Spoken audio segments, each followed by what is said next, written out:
Cambridge Practice Tests for IELTS 1 by Vanessa Jakeman and Claire McDowell. Published by Cambridge University Press, 1996. This recording is copyright. Cassette 2, Side 1. Practice Test 3. You will hear a number of different recordings, and you will have to answer questions on what you hear. There will be time for you to read the instructions and questions, and you will have a chance to check your work. All the recordings will be played once only. The test is in 4 sections. Write all your answers in the listening question booklet. At the end of the test, you will be given 10 minutes to transfer your answers to an answer sheet. Now turn to section 1 of your question booklet.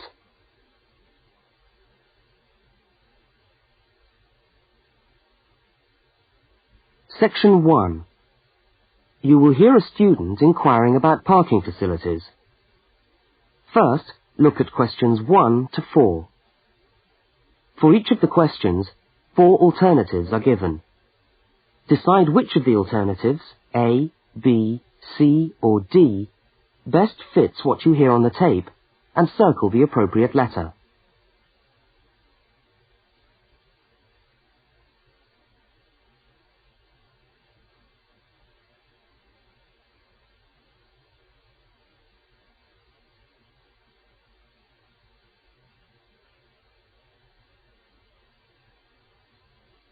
You will see that there is an example which has been done for you.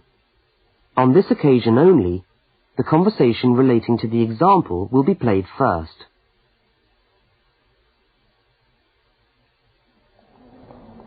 How do you come to the university each day?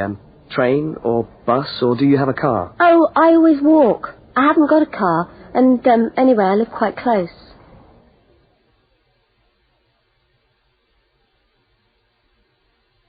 The woman says she always walks, so C has been circled. Now we shall begin. You should answer the questions as you listen, because you will not hear the recording a second time. Now listen carefully to the first conversation and answer questions 1 to 4. How do you come to the university each day? Train or bus, or do you have a car? Oh, I always walk. I haven't got a car, and anyway, I live quite close. Do you know anything about parking rights on the campus? I was wondering whether students are allowed to park their cars on campus or not. Yes. I think it's possible for postgraduate students, but not for undergraduate students. That doesn't seem very fair. No, I suppose not. But simply isn't enough room on the campus for everyone to park. Do you need a parking permit? Yeah, I believe you do. Where do I get that from? I think you can get a parking sticker from the administration office. Where's that? It's in the building called Block G, right next to Block E. Block G? Yeah. Oh, right. And what happens to you if you don't buy a sticker? Do they clamp your wheels or give you a fine? No, I think they tow your car away. Oh, really? Yeah. And then they fine you as well, because you have to pay to get the car back. I'd better get the sticker then. Yeah. Where exactly is the administration office again? I'm new to this university and I'm still trying to find my way around. Right. You go along Library Road, past the tennis courts on your left and the swimming pool on your right. Yeah. And the administration office is opposite the car park on the left. You can't miss it. So it's up Library Road, past the swimming pool, opposite the car park. Right, I'll go straight over there. Bye, and thanks for the help.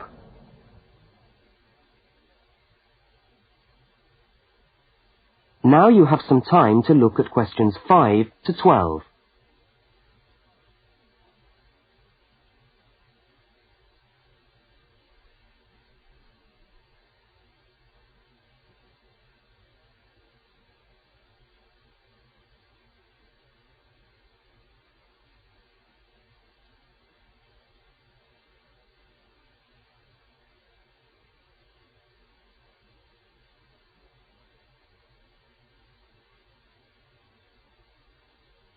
As you listen to the next conversation, complete the application form in the spaces numbered 5 to 10 and answer the questions numbers 11 to 12.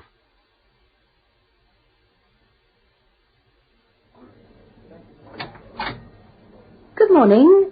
Can I help you? Yes, I was told to come over here to get a parking sticker. Is this the right place? Yes, it is. Are you a postgraduate student? Yes, I am. Okay. Well, I'll just need to take some details. Your name? Richard Lee. That's spelt L-E-E. Richard Lee. And the address? Flat 13, 30 Enmore Road. How do you spell Enmore? E-N-M-O-R-E. And that's in the suburb of Newport. N-E-W-P-O-R-T. Mm-hmm. Faculty? I beg your pardon?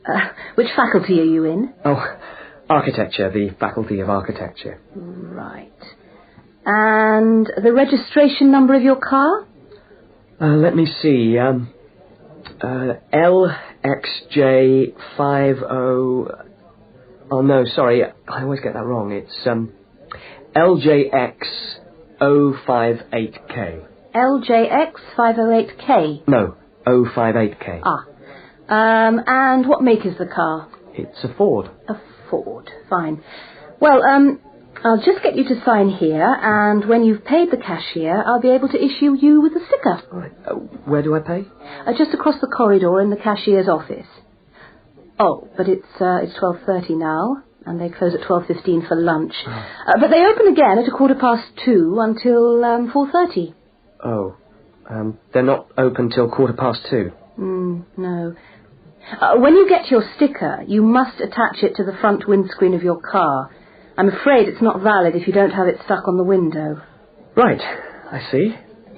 Thanks very much. I'll just wait here then.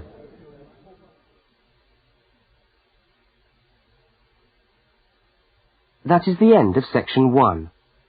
You now have half a minute to check your answers.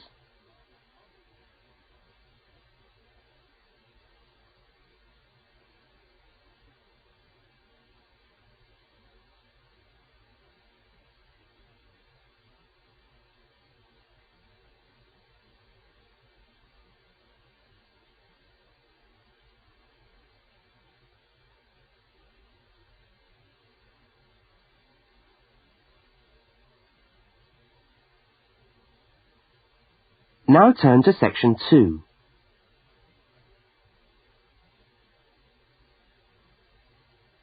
Section 2.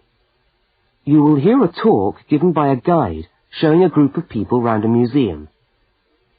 First, you have some time to look at questions 13 to 18.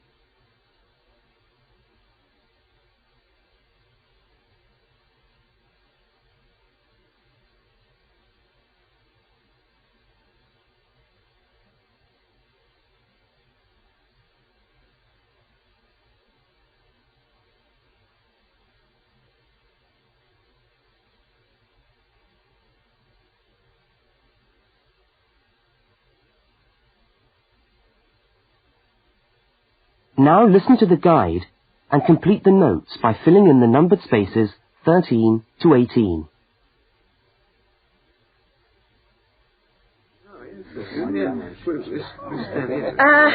Good morning, everyone, and welcome to the Maritime Museum.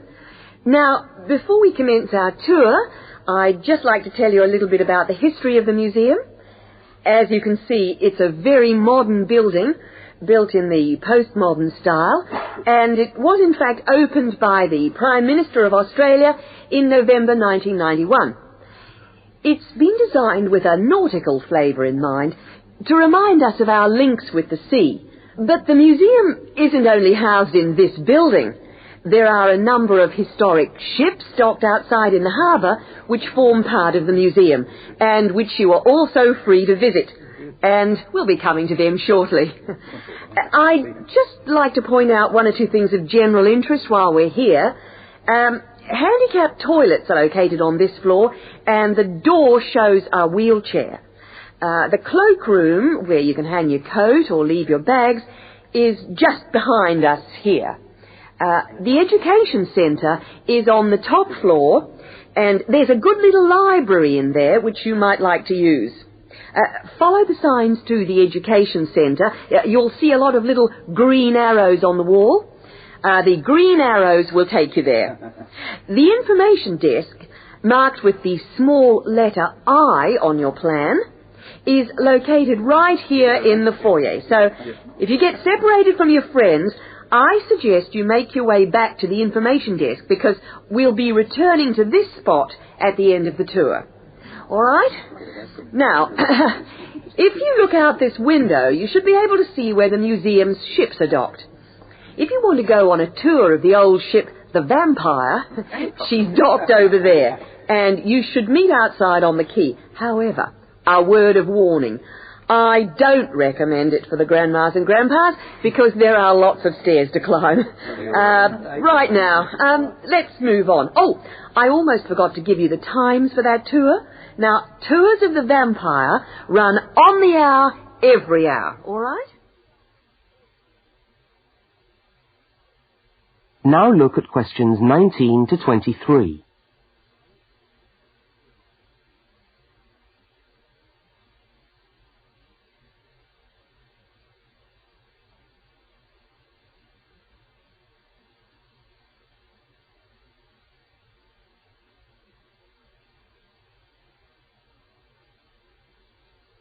As you listen to the rest of the talk, complete the notes in the numbered spaces 19 to 23.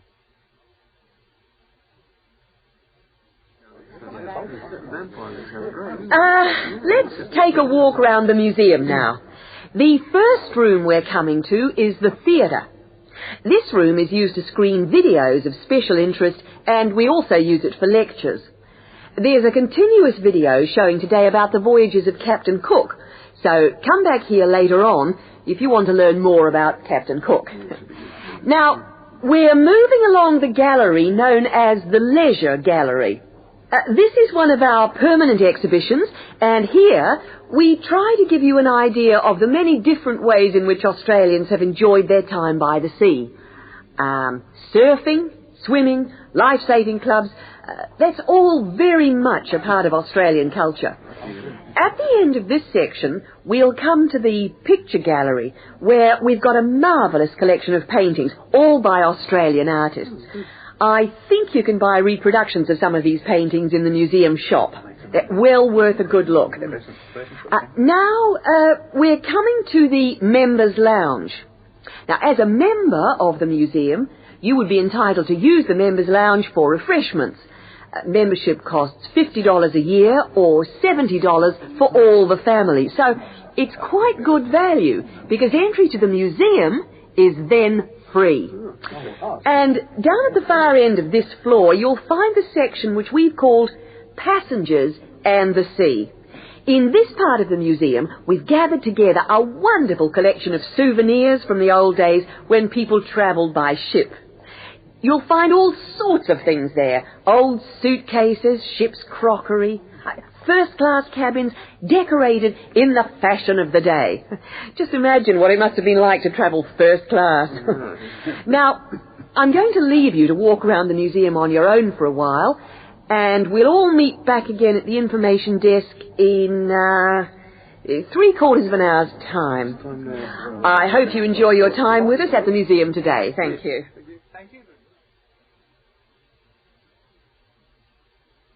That is the end of section 2. You now have half a minute to check your answers.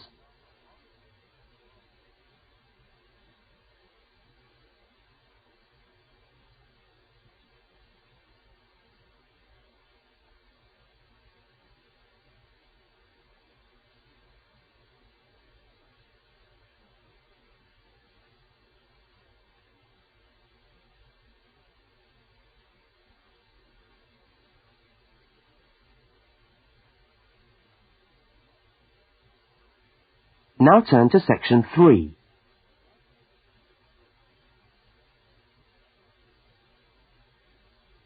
Section 3.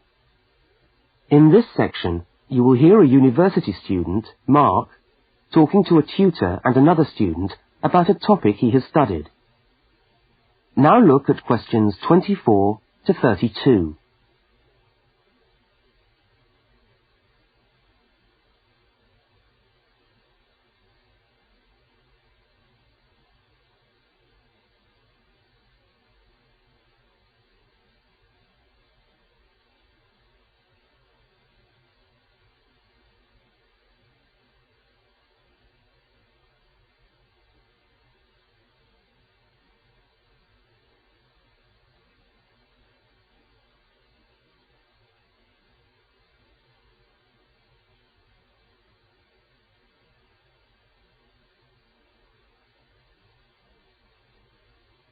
Now listen to the conversation and answer questions 24 to 32.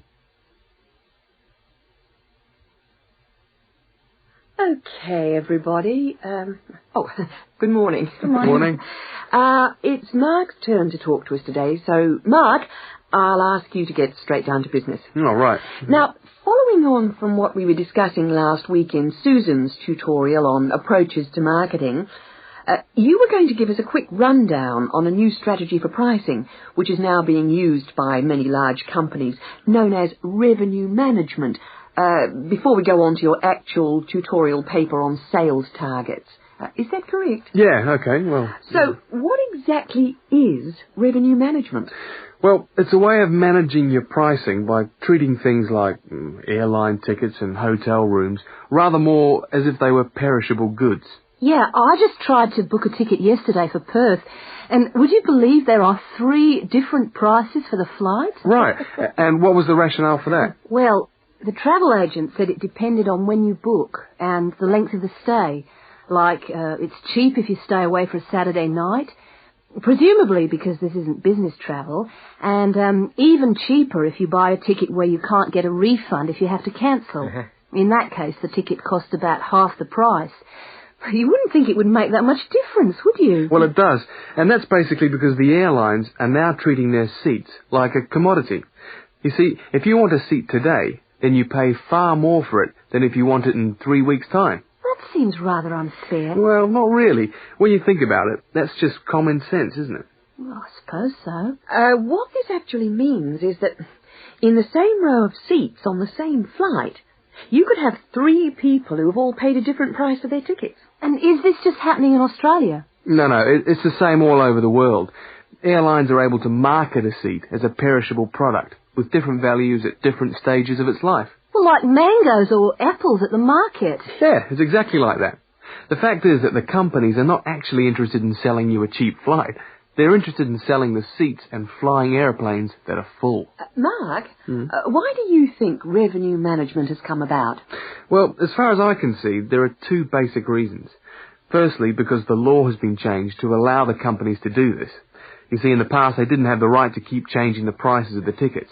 And secondly, we now have very powerful computer programs to do the calculations, and so the prices can be changed at a moment's notice. So you mean 10 minutes could be critical when you're buying a plane ticket? Absolutely. That's right. Yeah. And I understand we've almost reached the stage where these computer programs that the airlines are using will eventually be available to consumers to find the best deals for their travel plans from their home computer. Heavens, what a thought. So the travel agent could easily become a thing of the past if you could book your airline tickets from home. Are there any other industries using this system, or is it restricted to the airline business? No, many of the big hotel groups are doing it now. That's why the price of a bed in a hotel can also vary so much, depending on when and where you book it. It's all a bit of a gamble, really. Yeah, and hire car companies are also using revenue management to set their tariffs, because they're also dealing with a commodity, if you like. So the cost of hiring a car will depend on demand. Well, thank you, Mark, for that overview. That No was trouble. well researched. Now, let's get on with your main topic for today. That is the end of section 3. You now have half a minute to check your answers.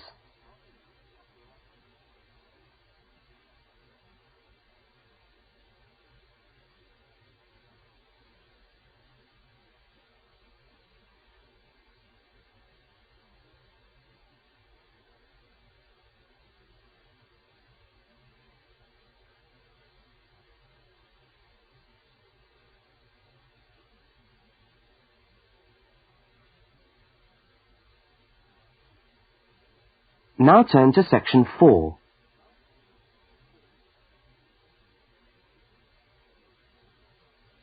Section 4.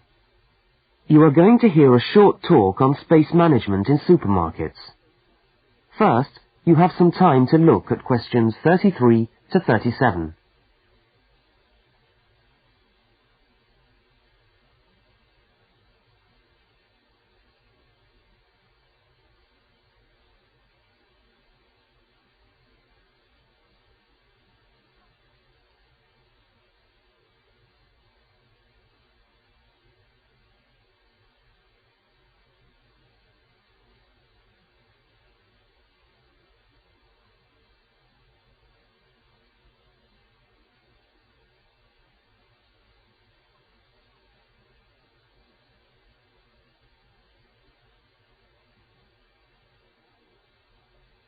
Now listen to the first part of the talk and complete the table by filling in the numbered spaces 33 to 37.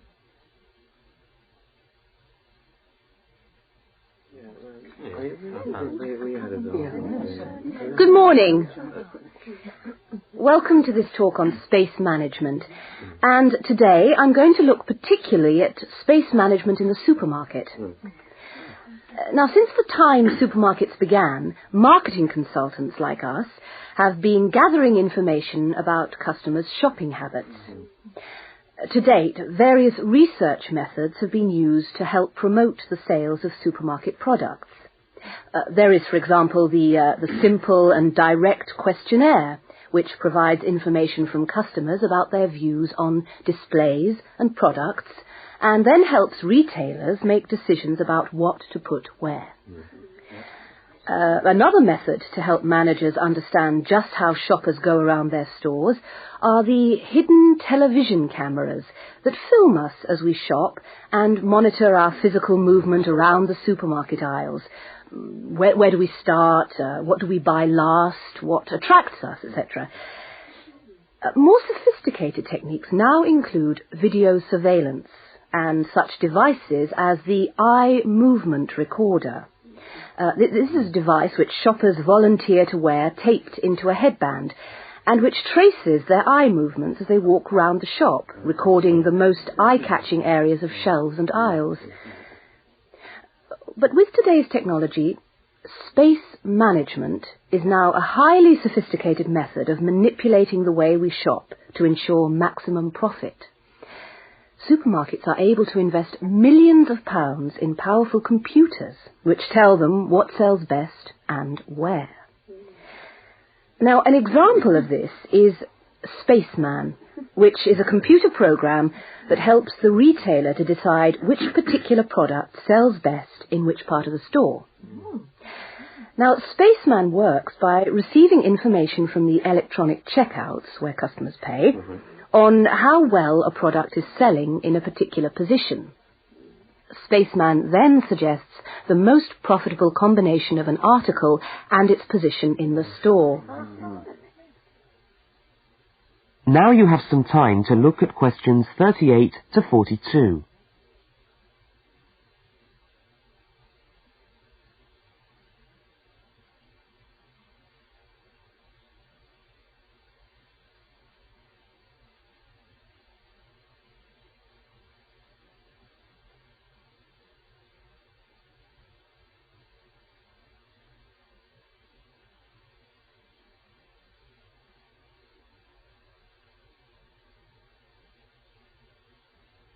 As you listen to the rest of the talk, label the diagram by filling in the numbered spaces 38 to 42.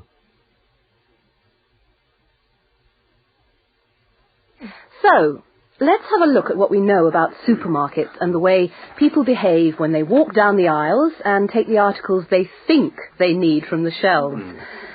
Now, here's a diagram of one supermarket aisle and 2 rows of shelves. Here's the entrance at the top left-hand corner. Now, products placed here at the beginning of aisles don't sell well. In tests, secret fixed cameras have filmed shoppers' movements around a store over a 7-day period. When the film is speeded up, it clearly shows that we walk straight past these areas on our way to the centre of an aisle. Items placed here just don't attract people. When we finally stop at the centre of an aisle, we pause and take stock, casting our eyes along the length of it. Now, products displayed here sell well and do even better if they're placed at eye level so that the customer's eyes hit upon them instantly. Products here are snapped up, and manufacturers pay a lot for these shelf areas, which are known in the trade as hotspots. Naturally, everyone wants their products to be in a hotspot. But the prime positions in the store are the ends of the aisles, otherwise known as gondola ends. Now, these stand out and grab our attention. For this reason, many new products are launched in these positions, and manufacturers are charged widely varying prices for this privileged spot. Also, the end of an aisle may be used for promoting special offers, which are frequently found waiting for us as we turn the corner of an aisle. Well, now, eventually, of course, we have to pay. Any spot where a supermarket can be sure we are going to stand still and concentrate for more than a few seconds is good for sales. That's why the shelves at the checkout have long been a favourite for manufacturers of chocolates. Perhaps the most surefire impulse food of all.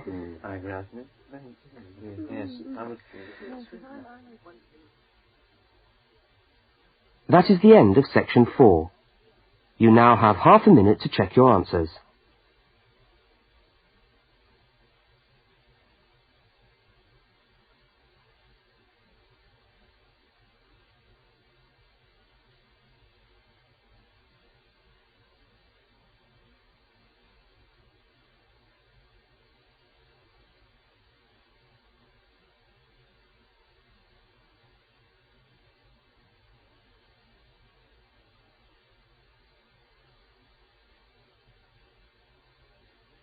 That is the end of the listening test.